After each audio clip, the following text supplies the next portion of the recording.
And I don't mean about your partner. I mean about you. How can you ever expect anyone else to enjoy your company if you don't enjoy your own company? And so, again, the law of attraction, or the secret, is about bringing that into your life, and you've got to get really, really clear. Here's the question I want to ask you to consider. Do you treat yourself the way that you want other people to treat you? You become the solution for you. Don't now you owe me and you need to give me more. Instead, give more to yourself. Take time off to give to yourself, in a sense, to fill yourself up to fullness, to where now you can overflow in giving. I got into many relationships expecting my partner to show me my beauty. I needed to see him showing me my beauty because I didn't feel beautiful. Because when I was growing up, my sheroes were Charlie's Angels, or the Bionic Woman, Wonder Woman. And though they were wonderful women, none of them looked like me. It wasn't until I stopped and I fell in love with Lisa, full lips, round hips, mocha skin, afro, that the rest of the world began to fall in love with Lisa. There's something so magnificent about you. I have been studying me for 44 years. I want to kiss myself. Because you're going to get to love yourself. I'm not talking about conceit. I'm talking about a healthy respect for yourself. And as you love yourself, you'll love others. Sometimes people will say, those people at work are so negative, or the man I live with is so angry, or my children are so worrisome to me. And we say, you must orient yourself to the best part of those people who surround you. We encourage that you get a notebook and that you make a list of the positive aspects of the people that you spend a lot of time with.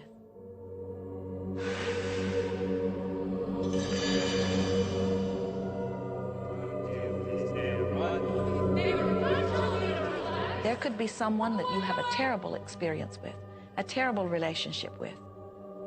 And in the privacy of your own mind, and with quite a bit of work, we will admit, as you focus upon things that you like most, those people will become that mostly to you. And even though you cannot create in their reality, if they are in a mood or an attitude that doesn't match the mood or attitude that you have about them, they'll zig while you zag. Law of attraction will not put you in the same space together. Your frequencies don't match up. If you knew your potential to feel good, you would ask no one to be different so that you can feel good. You would free yourself of all of that cumbersome impossibility of needing to control the world or control your mate or control your child. You are the only one who creates your reality. For no one else can think for you. No one else can do it. It is only you. Every bit of it you.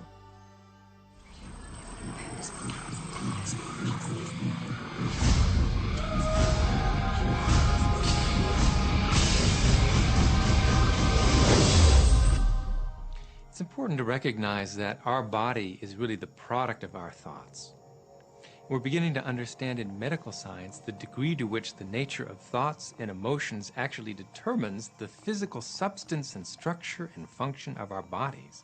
We've known in the healing arts of a placebo effect.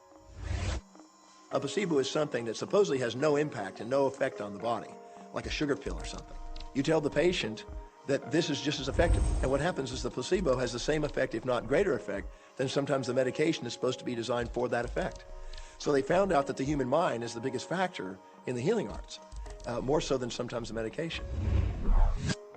If somebody is in a situation where they're sick and they have an alternative to try to explore what is in their mind creating it versus using medicine, if it's an acute situation that could really bring death to them, then obviously the medicine is a wise thing to do while they explore what the mind is about.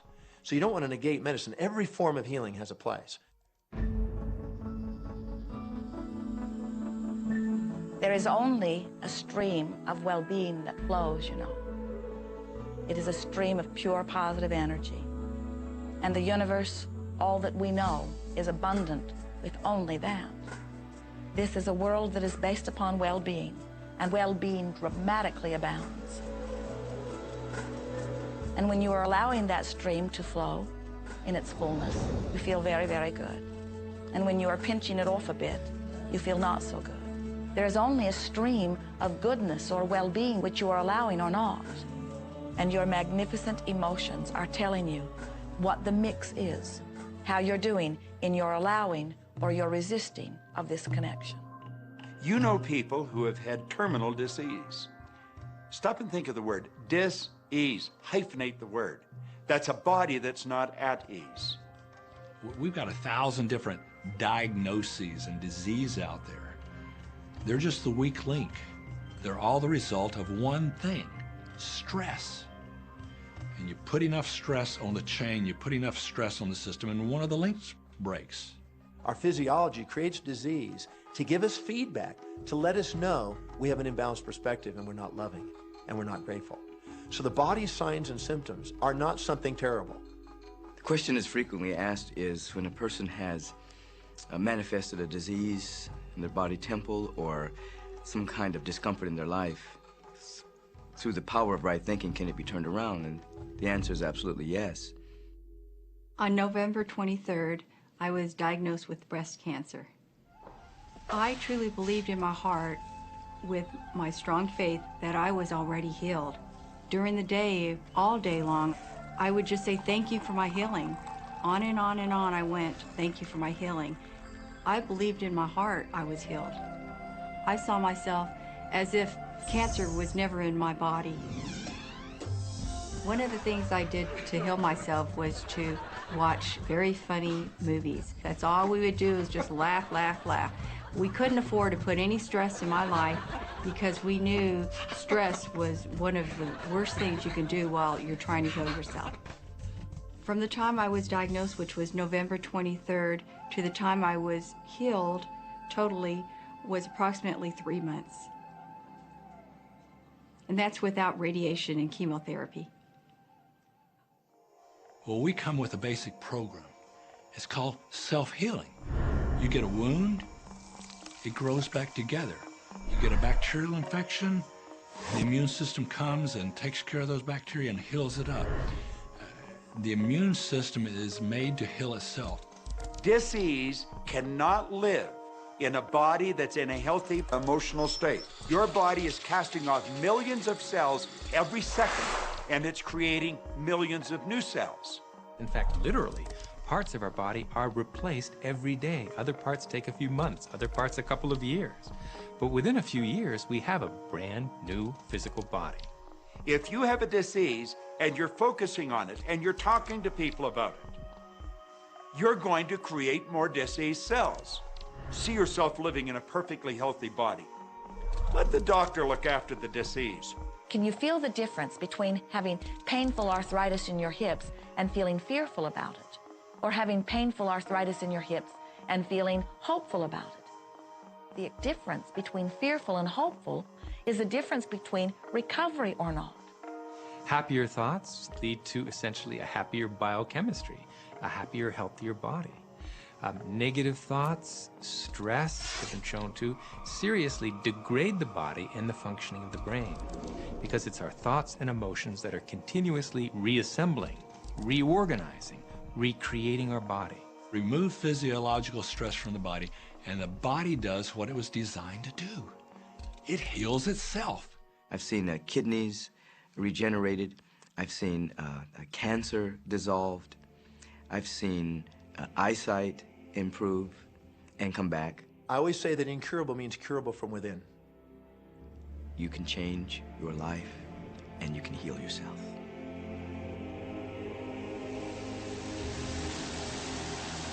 Well, my story begins on March 10, 1981. It really changed my whole life. It was a day I'll never forget. I crashed an airplane.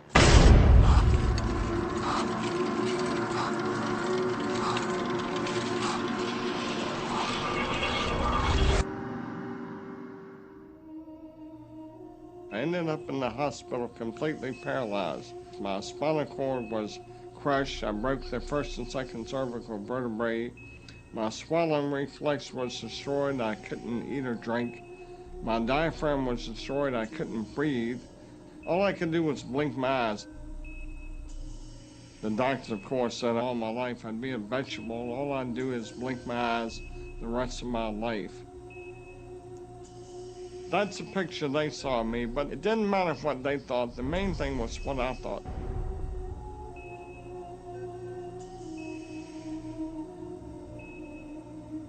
I picture myself being a normal person again, walking out of that hospital. The only thing I had to work with in the hospital was my mind. As long as you have your mind, you can put things back together again. I was hooked to a respirator, and they said I'd never breathe on my own again because my diaphragm was destroyed. But this little voice kept saying to me, breathe deep, breathe deep.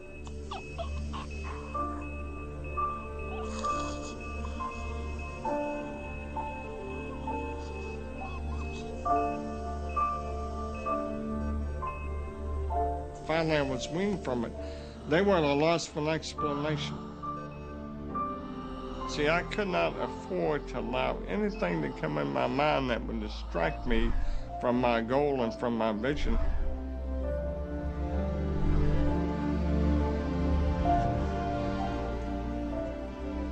Well, I set a goal to walk out of the hospital on Christmas. That was my goal.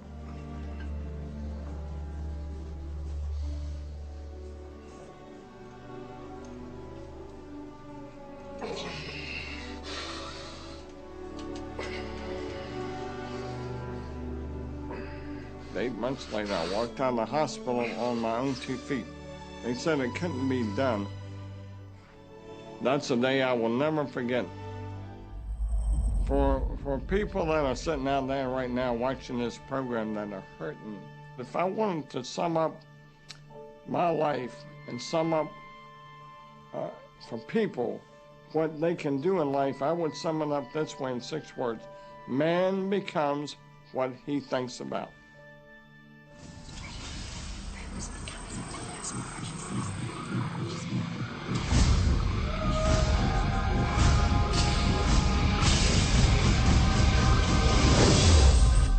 We notice that there are so many people who are living life in a very conditional way. They look out and they see things that are wonderful and they say, yes, we want more of those. We would vote for that. We would support that with our time and energy and money.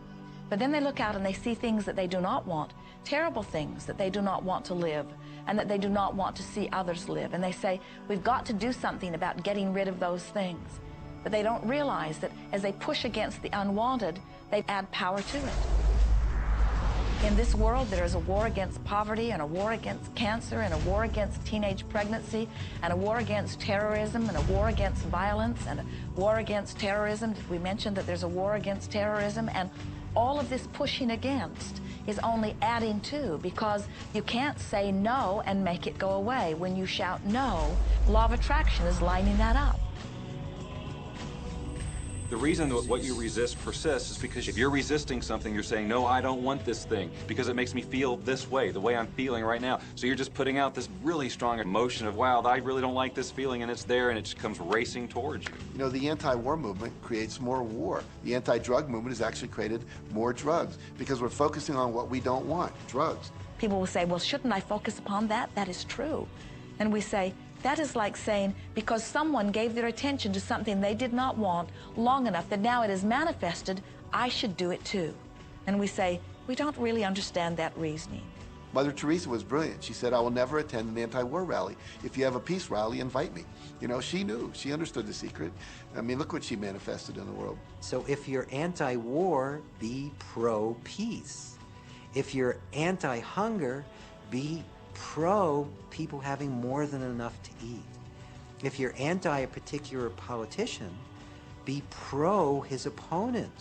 Often elections are tipped in the favor of the person that people are really against because he's getting all the energy and all the focus.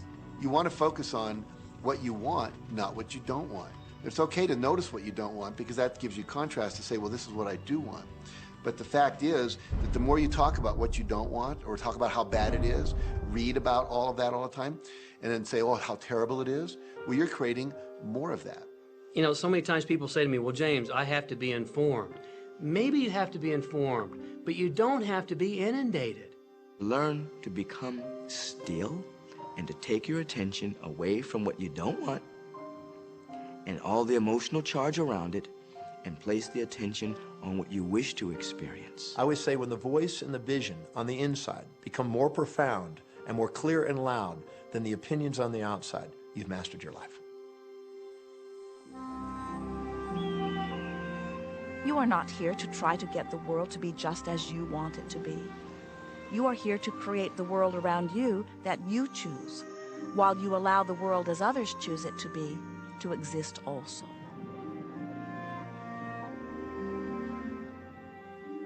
One of the questions I get almost all the time, and it's probably on somebody's mind right now if it's not on yours, and that's the idea that, well, if everybody uses The Secret and they all treat the universe like a catalog, aren't we going to run out of stuff? Won't everybody just make a run for it and bust the bank?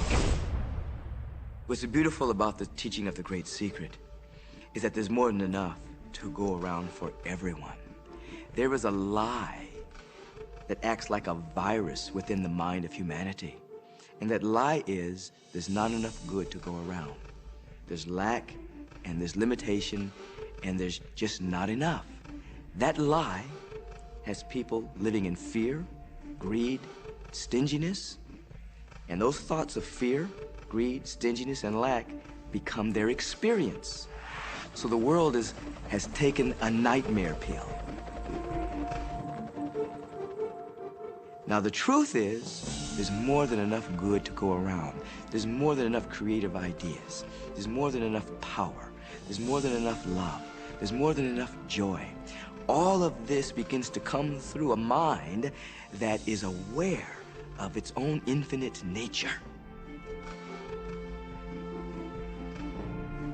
Every great teacher who's ever walked the planet has told us that life was meant to be abundant. And so, just when we think that resources are dwindling, we find new resources to achieve the same things. And so, even though we say we have lack, it's because we don't open up our vision and see all of what's around us. You know, when everybody starts to live from their heart and go for what they want, they don't go for the same things. That's the beauty of this.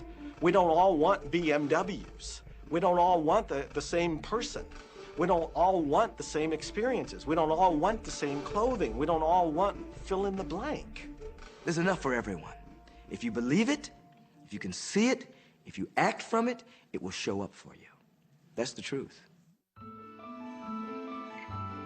So let the variety of your reality thrill you as you get to choose from among it those things that you're wanting. And when you see something that you want in your experience, think about it. Find the feeling place of it. Get inside of it. Talk about it and write it down. Write a script about it. Make it your reality by becoming a match to it. And when you see those things that you're not wanting in your experience, do not talk about them.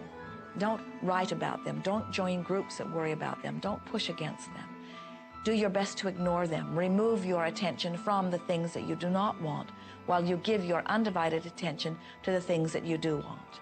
Most of the leaders in the past missed the great part of the secret, which is empowering and sharing with others. This is the best time to have ever been alive in history. It's the first time we've ever had the power to gain knowledge at our fingertips.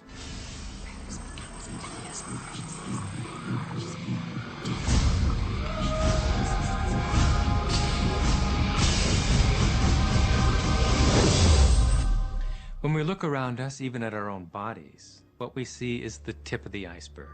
Think of this for a moment. Take your hand and look at it. Now, your hand looks solid, but it's really not. If you put it under a proper microscope, you'd see a mass of energy vibrating. Everything is made up of the exact same thing, whether it's your hand, whether it's the ocean, or whether it's a star. Everything is energy. And let me help you understand that just a little bit. There's the universe, of course, and our galaxy, and our planet, and then individuals, and then inside of this body are organ systems, and then there's cells, and then there's molecules, and then there's atoms, and then there is energy.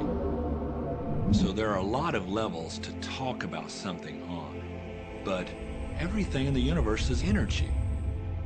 I don't care what city you're living in, you've got enough power in your body, potential power, to illuminate the whole city for nearly a week. Most people define themselves by this finite body, but you're not a finite body. I mean, even under a microscope, you're an energy field. Well, what we know about energy is this. You go to a quantum physicist and you say, what creates the world? And he or she will say, Energy. Well, describe energy. Okay, it can never be created or destroyed. It's always was, always has been. Everything that ever existed always exists. It's moving into form, through form, and out of form. Okay, great. You go to a theologian and you ask the question, what created the universe? And he or she will say, God. Okay, describe God. Always was and always has been, never can be created or destroyed, all that ever was, always will be, always moving into form, through form, and out of form. You see, it's the same description, just different terminology. And so if you think you're this meat suit running around, think again. You're a spiritual being. You're an energy field operating in a larger energy field. We're all connected.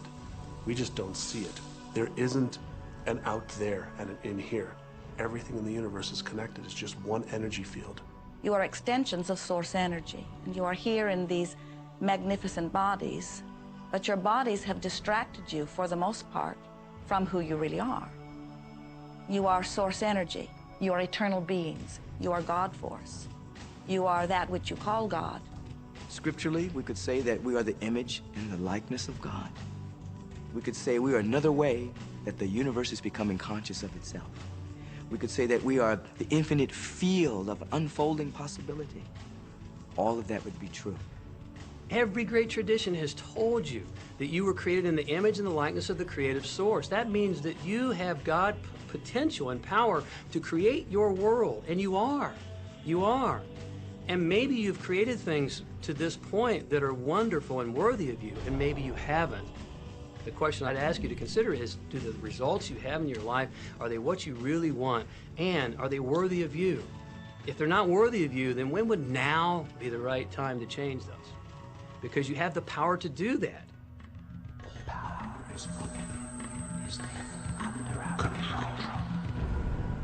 You know, a lot of people feel like they're victims in life, and they'll often point to past events, perhaps growing up with an abusive parent or in a dysfunctional family. And I would add as a parenthesis here that most psychologists believe that about 85% of families are dysfunctional. So it's like all of a sudden you're not so unique. My parents were alcoholics, my dad abused me, my mother divorced him when I was 6. From the age of 13 to 18, I was involved in street gangs. I had a severe motorcycle accident. I was homeless at one point in Dallas. I lived in poverty for 15 years in Houston. When I was a child, I had learning difficulties, and I was considered learning disabled, and I was told I would never read, write, or communicate, never amount to anything, not go very far in life. I mean, that's almost everybody's story in some form or not. So that's just called so what. The real what is, what are you going to do now? What do you choose now? Because you can either keep focusing on that or you can focus on what you want. And when people start focusing on what they want, what they don't want falls away. And that part expands and the other part disappears.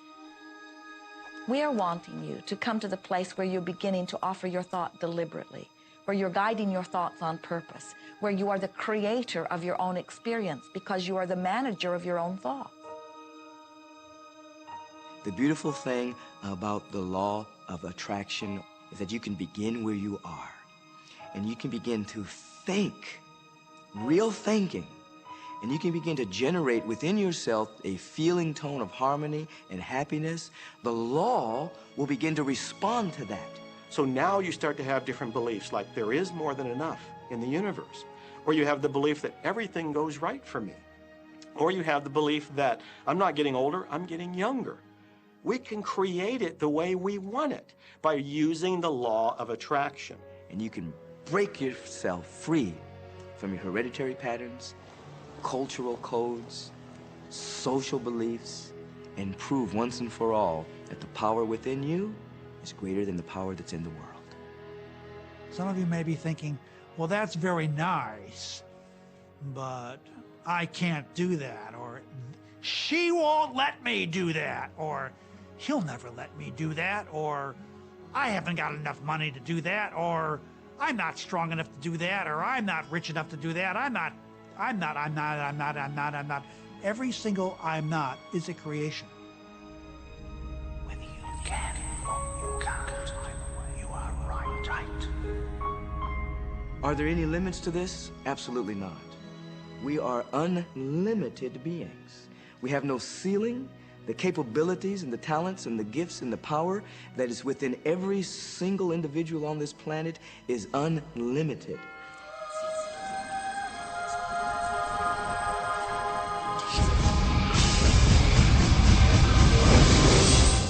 There is no blackboard in the sky on which God has written your purpose, your mission in life. There's no blackboard in the sky that says, Neil Donald Walsh, a handsome guy who lived in the first part of the 21st century, who, colon, then there's a blank, you know, and all I have to do to really understand what I'm doing here, why I'm here, is to find that blackboard and find out what God really has in mind for me. But the blackboard doesn't exist. So your purpose is what you say it is. Your mission is the mission you give yourself. Your life will be what you create it as, and no one will stand in judgment of it now or ever.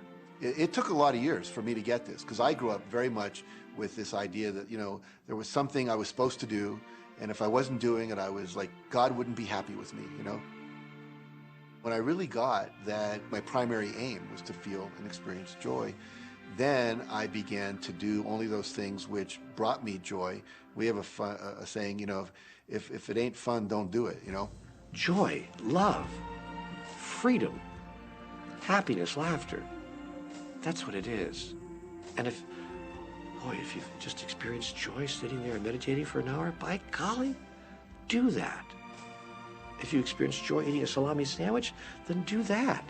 When I pet my cat, I'm in a state of joy. When I walk in nature, I'm in a state of joy. So I want to constantly put myself in that state. And when I do that, then all I have to do is have the intention of what I want, and what I want manifest. So inner happiness actually is the fuel of success. Anything that makes you feel good is always going to be drawing in more. You are listening to this right now. It's you that drew this into your life. It's your choice whether you want to take it and utilize it. If it feels good, if it doesn't feel good, then you know, let it go. Find something that feels good, that resonates with your heart.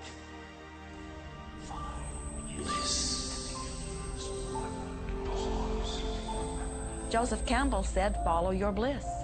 We think those are the best words we have ever heard spoken from a human tongue. And if one could follow one's bliss, you would follow the trail to abundance and well-being on all subjects. Enjoy life with us, because life is phenomenal. It's a magnificent trip. You will live in a different reality, a different life, and people will look at you and say, what do you do different than me? Well, the only thing that is different is that you work with a secret. And then you can do and have and be things that people will say that's impossible for you to do and have and be. We're really now moving into a new era. It's the era where the last frontier is not space, as Star Trek would say, but it's going to be mind. I see a future of unbounded potential, unbounded possibilities. Remember, we're using at most 5% of the potential of the human mind. 100% human potential is the result of proper education. So imagine a world where people were using their full mental and emotional potential. We could go anywhere. We could do anything, achieve anything. See yourself with the good that you desire. Every religious book tells us that. Every great book on philosophy, every great leader, all the avatars who have ever lived. Go back and study the wise ones. Many of them have been presented to you in this program. You know what? They all understood one thing. They understood the secret. Now you understand it. And the more you use it, the more you'll understand it. You may be feeling that it would be easier to be hearing these words if they had come to you the first day of your experience upon this earth.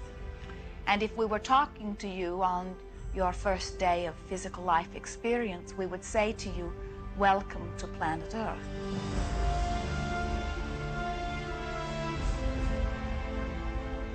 There is nothing that you cannot be or do or have. You are a magnificent creator, and you are here by your powerful and deliberate wanting to be here.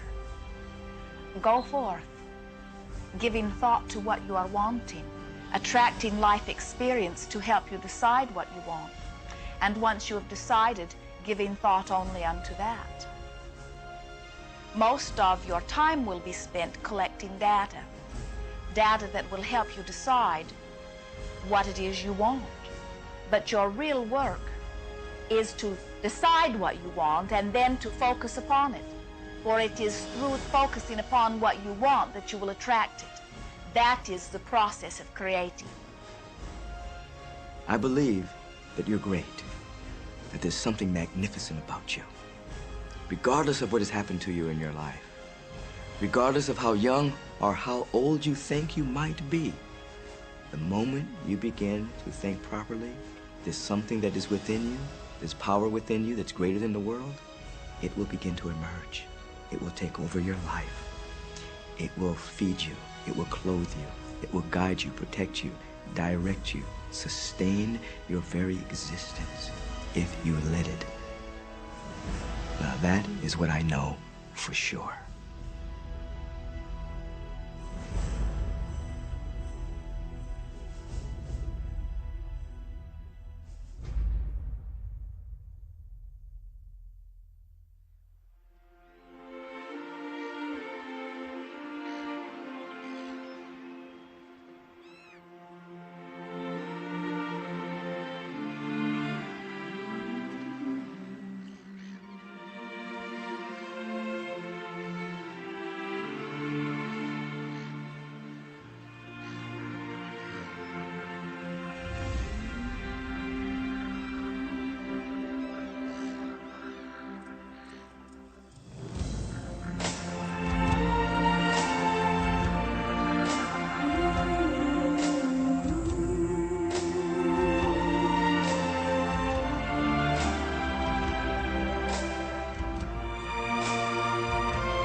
About this.